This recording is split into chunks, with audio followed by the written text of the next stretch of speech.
Charles Barkley was an astounding package of speed, strength, and bravado, capable of breathtaking coast-to-coast assaults on the rim. He was undersized at his position, but that didn't stop him from leading the Phoenix Suns to the 1993 NBA Finals while winning league MVP.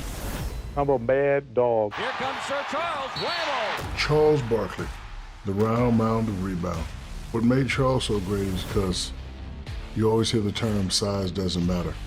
And for Charles Barkley, size did not matter. You know, as a center, centers are always 6'10", 6'11", 7 foot. Power forwards are always 6'8", 6'9", 6'10". Not Charles Barkley. Charles Barkley was a solid 6'4". And he didn't care if you were taller, if you were bigger, if you were faster, you were stronger. He was going to go through it, and nothing could stop this man. And, you know, a guy that played with that tenacity, with that speed, with that force, plus the mentality that he had of not caring. You could tell by some of his interviews, he was going to be hard to stop. Money doesn't matter, endorsements don't matter. The only thing matters is winning.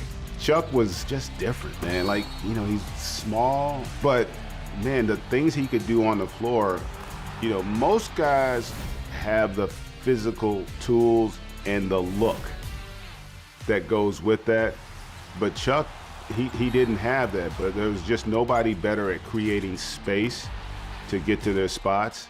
And then he just had a complete game. He's a great passer. I don't think he gets enough credit for how good a passer he was.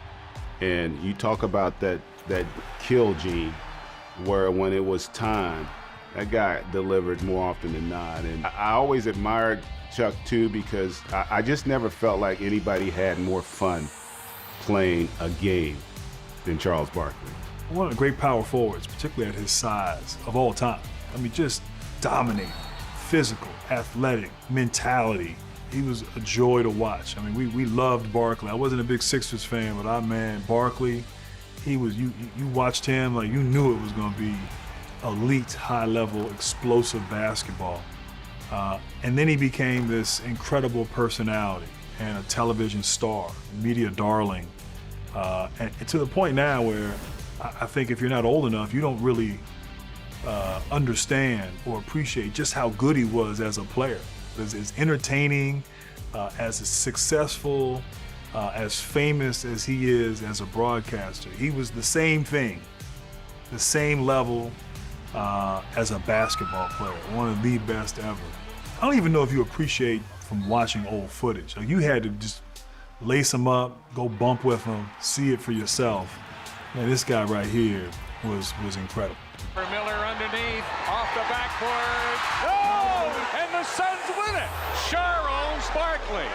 I had a real game plan against Chuck, trying to make him shoot that little fadeaway jump shot if I could get him to turn and just fade away and get a hand up and use my length. Because he was just a guy that had a great gift and a great motor for going to the offensive glass, and ended up being the MVP when he was down in Phoenix and get to the finals, and just got better and better and better. And we had a lot of good battles through our careers. Isaiah, Charles Barkley was known as the round mound of rebounds. Oh, yes. What did you think the first time you saw him? That he was a round mound. I mean, really, like the first time I saw him, you know, it was actually on tape, the night that, Philly drafted him. And he was joining Moses Malone, Dr. J, Mo Cheeks, Andrew Toney. So he was joining like a squad. And when they actually showed his picture, you know, I was like, okay, well, you know, Philly may have made a mistake, you know, because, you know, he was overweight, you know, he was just, you know, the round mound, you know, and then when we played against him, it was like he came down and was taking it behind his back, snatching it off the board, dribbling full court, and then that fool jumped. I mean, but when he jumped, it was like, wait a minute, like you really had to like squish your eyes, because you hadn't seen anybody like this size move like that, but then had like crazy hops, like, you know, it was a different kind of bounce. It wasn't like, it was crazy. And then people were saying like he was, 6'6", 6'7", and I'm like, no, this dude like 6'4". Maybe, okay, I give him like maybe a 6'5", maybe. But he ain't up there with like the 6'7", the 6'8", the 6'9" guys. He's not like that. But watching him jump was fascinating because it's like he had, I guess the best way I can describe it was like he had 2 ham hocks for thighs. You know what I mean? He was just like, I had never seen anything like it. And then he was good. Like he could really play basketball. So the first time I saw him, I was like, it was just messed up, because the dude was good. And then he had crazy, crazy hops, like unreal. So his athleticism was elite. Yes. Sounds like his skill set was elite. Yes, but he didn't look like that. He did not look the part. I'm telling you, everything.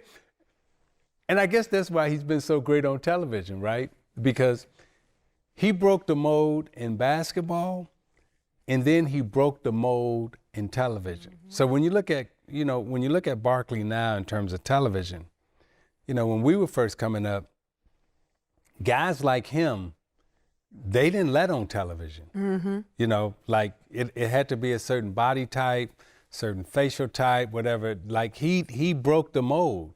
And now you got Shaq, you got Kendrick Perkins, the big guys now, but Charles was the first one who really he didn't look like Brian Gumble.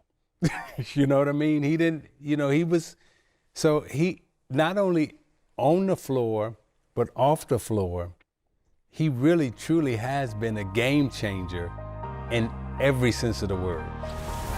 Charles, I would say that Charles is the most unique player that ever played basketball. His ability to be 6'4" and play power forward, we all know that that's unique.